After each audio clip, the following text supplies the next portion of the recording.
φροντίδα καγκουρό, γνωστή και ως μητρική φροντίδα καγκουρό, επιτρέπει στα νεογνά να περνούν όσο το δυνατόν περισσότερο χρόνο σε επαφή δέρμα με δέρμα με τη μητέρα, τον πατέρα και άλλους φροντιστές, συχνά με τη χρήση ενός υφάσματος ή ειδικής μπλούζας για να διατηρούνται στη σωστή θέση, ακριβώς όπως ένα μωρό καγκουρό. Η μέθοδος είναι τεκμηριωμένη και έχει καταδειχθεί ότι η άμεση επαφή δέρμα με δέρμα σε συνδυασμό με τον θυλασμό, που αποτελεί επίσης μέρος φροντίδας καγκουρό, έχει πολλά πλεονεκτήματα συγκριτικά με την τοποθέτηση των βρεφών σε κουνάκια ή θερμοκοιτίδες. Η φροντίδα καγκουρό μπορεί να ενισχύσει τη δημιουργία δεσμού μεταξύ των γονέων και των νεογνών. Μπορεί να διεγείρει θετικά την εγκεφαλική δραστηριότητα και ανάπτυξη. Αντίθετα, ο αποχωρισμός που απαιτείται για ιατρικούς λόγους μπορεί να προκαλέσει άγχος και στρες τόσο στους γονείς όσο και στα βρέφη.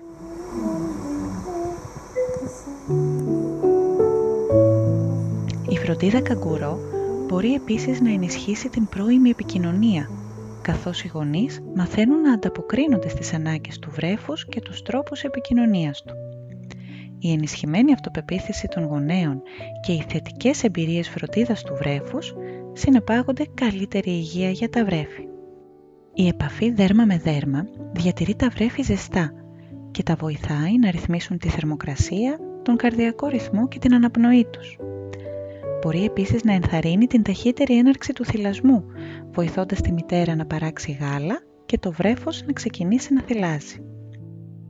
Η ταχεία έναρξη του θυλασμού είναι σημαντική, αφού μέσω του μητρικού γάλακτος τα βρέφη αποκτούν αντισώματα και ωφέλιμα βακτήρια που εγκαθίσταται στο έντερο και τα προστατεύουν από λοιμώξεις. Μέσω της επαφής δέρμα με δέρμα, τα βρέφη μπορούν επίσης να αποκτήσουν φυσιολογικά βακτήρια απευθείας από τον φροντιστή, τα οποία τα βοηθούν να αναπτύξουν ένα υγιές μικροβίωμα. Αυτό με τη σειρά του είναι ζωτικής σημασίας για την ανάπτυξη του ανοσοποιητικού του συστήματος. Τα νεογνά, ιδιαίτερα τα πρόωρα, είναι ιδιαίτερα ευπαθή σε λοιμώξεις από βακτήρια που υπάρχουν συχνά στα νοσοκομεία. Με την εφαρμογή της φροντίδας καγκουρό, τα βρέφη περνούν όσο το δυνατόν περισσότερο χρόνο με τους φροντιστές τους, αντί να τοποθετούνται σε νοσοκομειακά μηχανήματα ή να λαμβάνουν φροντίδα από το προσωπικό του νοσοκομείου. Αυτό μπορεί να ελαχιστοποιήσει την έκθεσή τους στα νοσοκομειακά βακτήρια. Η φροντίδα καγκουρό θα πρέπει να ξεκινά ιδανικά αμέσως μετά τον τοκετό ή όταν μπορούν να την προσφέρουν οι γονείς και το βρέφος είναι έτοιμο. Το προσωπικό της μονάδας εντατικής νοσηλείας νεογνών θα μιλήσει μαζί σας για να σας βοηθήσει και να αποφασίσετε πότε είστε έτοιμοι εσείς και το μωρό σας. Η φροντίδα καγκουρό κάνει καλό σε όλα τα νεογνά, αλλά είναι ιδιαίτερα ωφέλιμη για τα μικρά και πολύ ευπαθή βρέφη, τα οποία χρειάζονται συχνά υποστήριξη στην αναπνοή ή τη σύντησή τους τις πρώτες εβδομάδες.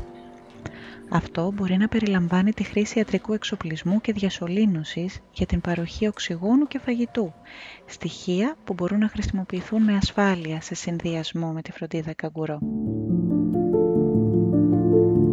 Κατά τη διάρκεια της φροντίδας καγκουρό, η επαφή δέρμα με δέρμα μεγιστοποιείται και τα βρέφη θα πρέπει να φορούν μόνο πάνα. Η μητέρα αφαιρεί τον στιθόδεσμό της και ο πατέρας θα πρέπει να μην φοράει μπλούζα. Το βρέφος τοποθετείται απευθείας στο δέρμα. Κανονικά, το βρέφος είναι ξαπλωμένο μπρούμητα με το κεφάλι του στο πλάι. Με αυτόν τον τρόπο διατηρούνται ανοιχτή αεραγωγή του και εξασφαλίζεται η οπτική επαφή του με τον φροντιστή. Τα πόδια και τα χέρια είναι λυγισμένα προς το πλάι. Το προσωπικό της μονάδας εντατικής νοσηλείας νεογνών θα σας βοηθήσει και θα σας δείξει πώς να τοποθετείτε σωστά το βρέφος. Η θέση αυτή μπορεί να διαφέρει ελαφρά κατά περίπτωση. Αφού πάρουν θέση, το βρέφος και ο φροντιστής τυλίγονται με κάποιο ύφασμα, μερικές φορές με μια ειδική μπλούζα, ώστε το βρέφος να διατηρείται με ασφάλεια στη θέση του. Και οι δύο μπορούν να τυλιχθούν με μια κουβέρτα, μια χαλαρή μπλούζα ή μια νοσοκομειακή ρόμπα για να διατηρούνται ζεστοί και η μητέρα ή ο πατέρας να είναι καλυμμένοι.